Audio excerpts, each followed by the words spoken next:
découvrirons une activité à pratiquer entre chiens et maîtres avec notre invité Julien Mandon, président du seul club de canicross de la région. Enfin, à la fin de ce journal, nous allons parler d'une discipline un peu particulière avec notre invité Julien Mandon. Bonjour. Bonjour.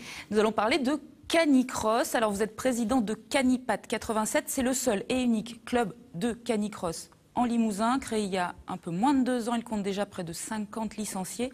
Julien, qu'est-ce que le canicross? Donc le canicross, c'est de la course à pied accompagnée avec son chien. C'est plus qu'un accompagnement, en fait, on fait vraiment équipe avec son chien. Le but, c'est que qu'on soit tracté en fait par l'animal pour gagner un petit peu de la vitesse et puis pour partager de bons moments aussi avec l'animal.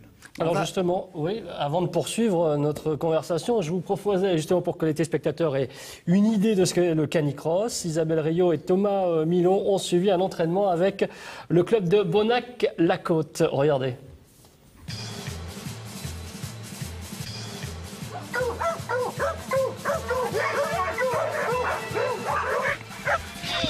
Un canicross, c'est une histoire à deux. Alors il faut plutôt être prêt en même temps, car quand c'est parti, c'est parti. Pour Sid, Irka ou Nano, le harnais mis, c'est pour en découdre, mais sur le terrain et dans les règles, tout bas interdit. C'est un moment important pour lui, étant donné que c'est son moment à lui, et c'est que du bonheur. Je l'ai récupéré, il n'était pas très sociable, donc beaucoup d'éducation la semaine, et le week-end, on court. Leur puissance, leur génétique ou leur caractère en font des joggeurs impatients. Ici, pas de traîneau à tirer, mais un maître qui veut lui aussi sa dose de défoulement. Pour Jazz, 1 an, c'est une première. Cette première, c'est un peu compliqué parce qu'il n'a pas vraiment compris le système en cours. Et là, du coup, il est un peu étonné par les copains. Est-ce qu'il faut que je tire? Parce que c'est le contraire de ce qu'on fait normalement, leur demander de marcher au pied. Donc c'est un peu la découverte, c'est un peu plus physique pour moi du coup. Très vite, l'esprit de compétition prend le pas. Pour Christian, champion fédéral, la moyenne en course peut atteindre 25 km/h en sprint, 17 en trail. Mais toujours, c'est le rythme du chien qui s'impose. Si le chien a soif, même nous on le voit, donc le chien on doit le laisser boire. Après, il ne faut pas non plus, c'est pas une baignade. Voilà, il faut qu'il puisse se désaltérer, faire baisser la température des fois du corps. C'est pour ça qu'ils se mettent dans l'eau, pour faire baisser la température du corps. Et après, on repart. Et donc, on n'a pas de perte de temps, puisque on reprend notre rythme aussitôt. Mais c'est vraiment très, très important. Pour les moins sportifs, le plaisir d'être dans la nature, en groupe avec son chien, peut se trouver aussi en canirando. 2 heures de marche active pour concilier activité et partage. Alors Julien Mandon, justement, est-ce que tous les chiens peuvent faire du canicross? Et est-ce que, tout d'abord, ça plaît à tous les chiens? Alors ça plaît à tous les chiens, donc il faut savoir que le chien a besoin de se dépenser. Donc par nature. Donc on a tout type de chiens dans le club, ça part de chiens qui pèsent à 9 kg jusqu'à des chiens de plus de 50 kg.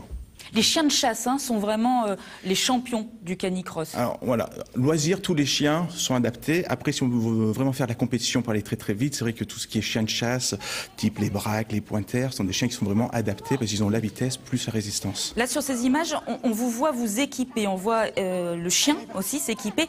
C'est important d'avoir un matériel qui ne va pas occasionner ni de blessure, ni pour vous, ni pour l'animal. Exactement. Alors il y a du matériel qui est homologué, notamment par la fédération. C'est toujours une longe élastique et après avec un harnais pour le chien pour pas qu'il se blesse. Donc jamais au collier, bien entendu, sinon pour la respiration c'est compliqué. Après pour l'humain, on a 2 systèmes, soit des ceintures, soit des baudriers. L'inconvénient de la ceinture, c'est que ça prend un petit peu au niveau du dos, donc pour les lombaires, ça peut poser quelques soucis. Alors vous parliez des chiens de chasse il y a un instant. Vous souhaitez développer, je crois, un partenariat avec la SPA de la Haute-Vienne. Donc on a commencé, donc on était aux Journées de Portes Ouvertes le mois dernier. Partenariat, on trouvait ça intéressant, parce qu'il faut savoir qu'il y a beaucoup de chiens qui sont dans les box. Donc on a commencé à voir avec les volontaires pour qu'ils puissent les sortir, notamment les week-ends, qui viennent avec nous plutôt sur la rando que sur de la course, sachant que les chiens ont moins d'activité au niveau de la SPA. Ils ne sont pas entraînés. Voilà, il y a une fonte musculaire, donc plutôt sur de la rando. Ça permet de les sortir et aussi de faire voir que les chiens de chasse sont vraiment adaptés pour cette discipline. Alors c'est un sport de compétition, la moitié de vos sociétaires sont des compétiteurs et vous avez des grandes dates à nous proposer. Le 30 mai dans les Monts de Guéret, Voilà, la Chapelle Taillefer, donc c'est un week-end nature. Le samedi, canicross. Le dimanche, c'est des sorties VTT. Donc pour nous, ce sera vraiment le samedi en collaboration donc, avec les Démons de Guéret. 2 autres dates très rapidement. 20 et 21 juin, un stage avec un grand champion. Anthony Lemoigne, donc champion du monde, qui vient donc nous former. On va parler notamment alimentation du chien, mais aussi entraînement humain, canin. Donc stage très intéressant. Et le 6 septembre, ce sera votre canicross du club, à vous. Voilà, donc au Palais-sur-Vienne, lors des boucles du Palais, le dimanche matin. Julien Mandon, merci beaucoup d'être venu nous parler du canicross dans ce journal. Merci à vous. Et justement,